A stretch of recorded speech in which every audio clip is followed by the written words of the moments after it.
এখন আমি কই যামু, শোক দিবস তো হইল না, বাংলাদেশের কোথাও কি গেলে বিরানি পামু না। হাসিনারে কত বুঝাইছি, বাড়াবাড়ি কইরো না, কোনো কথা না শুই না শেষ পর্যন্ত পলাইলো।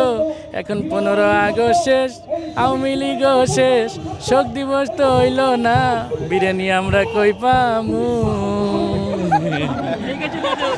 একটা কথা মিডিয়ার সামনে এখনো বলি নাই, 5ই আগস্ট শেখ হাসিনা পালানোর আগ পর্যন্ত আমার থানা থেকে গ্রেপ্তারি পরোয়ানা জারি ছিল। আমার এলাকার থানায় নাম ছিল, আমি মানে গ্রেপ্তার হওয়ার কারণে আত্মগোপনে ছিলাম।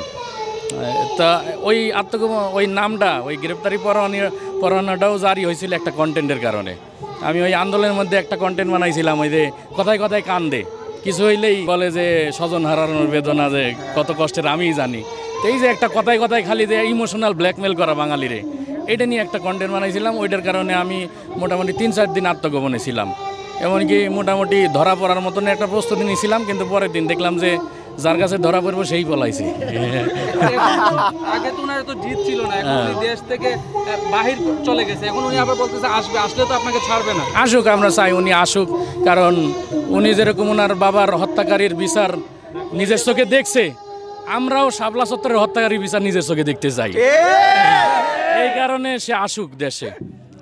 অসংখ্য আলেম ওলামাকে হত্যা করছে, অসংখ্য রাজনীতিবিদ এবং বাংলাদেশের অসংখ্য মেধাবীর এসে দিনে দুপুরে তরতাজা মেরে ফেলছে।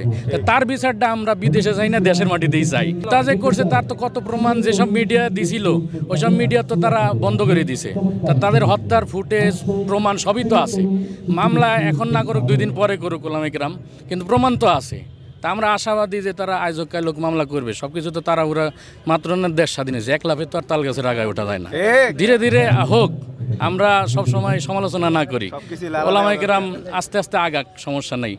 আমরা আর কি চাই যে এই বিচারটা হোক। অনেক মায়ের বুক খালি হয়েছে, এই বিচারটা যেন আমরা দেখে যেতে পারি।